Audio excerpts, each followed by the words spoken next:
In late October, I had the opportunity to take a little weekend trip to the Midwestern United States. This was primarily to check off some long-awaited theme parks in Ohio, Indiana, and Kentucky for my other YouTube channel, Coaster Dash. I'd be surprised if any of you didn't know of my other channel, considering most of my Travel Dash subscribers have come from there. But whatever the case, feel free to subscribe. I visited these Midwestern states with my brother, and since we both love seeing America's natural landmarks, we checked out some nearby cave systems. First was Indiana Caverns, then was Mammoth Cave National Park in Kentucky, and this video is going to focus on Indiana Caverns. Anyways, once this little weekend trip was over, I then flew to Maryland and spent a few weeks with some family because we had a wedding to attend. I figured it would be a cool idea to take advantage of our location by creating a trip in a trip that in itself was a part of another trip. We'd basically get to visit some more national park sites I hadn't experienced before, including Great Falls Park in Maryland, Shenandoah National Park in Virginia, New River Gorge National Park in West Virginia, and the Delaware Water Gap National Recreation Area in Pennsylvania. Boy, was that a mouthful. Although these are technically different trips that took place a couple weeks apart, I wanted to merge them into a small Eastern trip series. Now, before any of you start typing in the comments, let me clear out some confusion about the name of the series. I'm well aware that several of the states I visited are not East Coast states. That said, Ohio, Kentucky, and West Virginia are all Eastern, and so are Maryland, Virginia, and Pennsylvania. I decided that the geographic compromise would be to call this series an Eastern States series, and now that I've cleared up the confusion, I don't want to see any comments telling me that I'm wrong.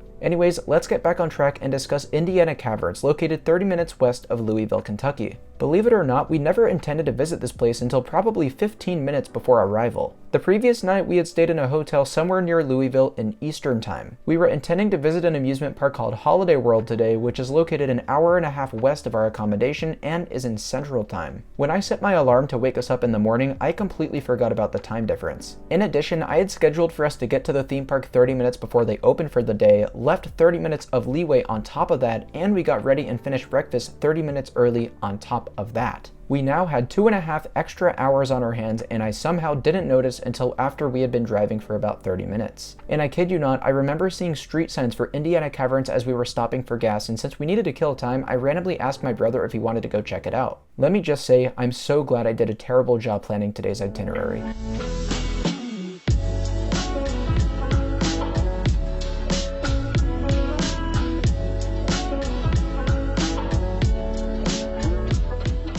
Indiana Caverns is a part of the Greater Binkley Cave System. The Binkley Cave is the longest cave in Indiana, the 7th longest in the United States, and the 40th longest in the entire world. And the best part is they're constantly discovering more. When Indiana Caverns officially opened to the public in 2013, 38 miles of the cave had been discovered, making it the 9th longest cave system in the United States. But since 2016, there has now been 43.9 miles discovered, which upped its rank by 2 spots. I knew nothing about the significance of the Berkeley Cave, so seeing it right after learning the things I'm telling you in this video was a really surreal experience. We took the standard 75-minute tour, which was a $25 US fee per person. Our guide was super friendly, the crowds were extremely light, and the cave was outstanding. Upon entering, you'll travel down a spiral staircase into the largest room of the tour. There's a 40-foot tall waterfall flowing down the side, and some remarkable stalactite formations on the ceiling.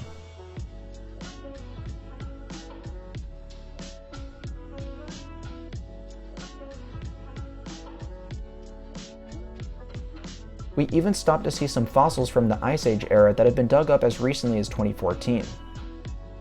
From here, you enter a narrow passage that does have a low ceiling, so you're gonna have to watch your head. On either side of the walkway are these pools of water, which are so clear and do such an amazing job reflecting the ceiling formations that it doesn't even look like there's water there.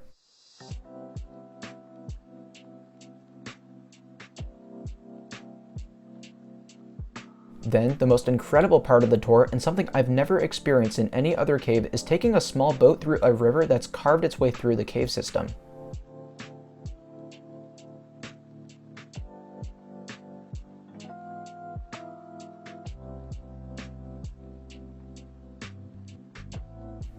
The entire time it's pretty dark and the ceiling is pretty low, so it's really easy to hit your head. Oh my god, I have to like duck so that I don't hit myself. Be sure to keep an eye out and duck when necessary. I personally love the fact that you have to do this because there's no bigger indicator that humans aren't really supposed to be here. The boat ride through the cave was truly an unbelievable experience and one that I'll never forget. It's really the cherry on top for the tour through Indiana Caverns. Now before we wrap up the video, there is one final thing I'd like to address. Unlike all of the other caves I've experienced in the US up to this point, the Berkeley Cave System is not protected by the US National Park Service, US Forest Service, or Bureau of Land Management. Though caves aren't anywhere near as threatened as territory above ground, I'd still love to see one of these, particularly the US National Park Service, designate Berkeley Cave as a national park or national monument. I'm not sure if this is in the interest of any of the locals, but whatever the case, I hope I can raise some sort of awareness. Indiana Caverns proves that even in states like Indiana, which is widely considered to be one of the least naturally impressive states in the country, beauty is everywhere. Thank you all so much for watching, and I'll see you in the next episode. Bye guys.